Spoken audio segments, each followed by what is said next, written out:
এসে গিয়েছি আমরা বৌদ্ধ মন্দির ধাওলি। ও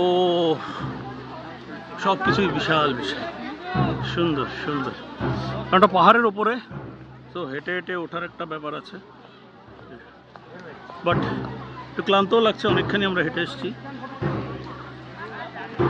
দারুণ জায়গা, আসলে এখানে অনেক সময় নিয়ে আসা উচিত, কিন্তু ট্যুর প্যাকেজে আসলে এই টাইমের মধ্যে সব কভার করতে। দেখতে পাচ্ছ বন্ধুরা কত মানুষ এখানে, অনেক মানুষ। এখান থেকে আবার জুতোটা খুলে যেতে হবে, লেখাই আছে জুতো খুলে তারপরে উপরে যেতে হবে।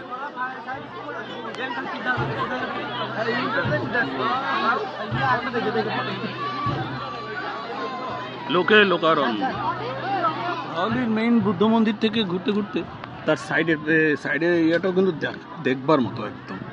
দেখো ওয়াও কি জায়গা, ওয়াও। এখানে তো নদীও আছে, জল শুকিয়ে গিয়েছে, অসাধারণ জায়গা এটা।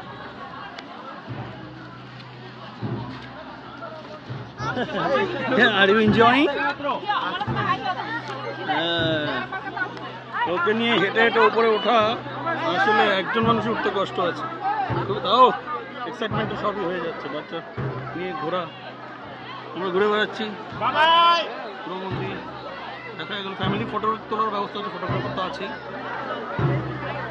সুন্দর জায়গা, ঘুরে আনন্দ পাবে, ঘুরে খুবই আনন্দ পাবে। এসে গিয়েছি আমরা লিঙ্গরাজ টেম্পলের এখানে। এখানে ভিতরে মোবাইল অ্যালাউড নয়, তাই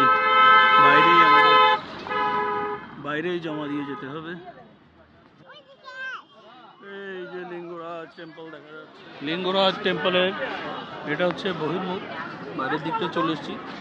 আগে যেমন বলেছি ভেতরে ক্যামেরা অ্যালাউড নেই, তো এখান থেকেই আমাদের ক্যামেরার লাস্ট রেকর্ডিংগুলো করে নিচ্ছি, ভেতরে তারপর নিজেরা দেখতে যাব। এটা হচ্ছে এন্ট্রান্স।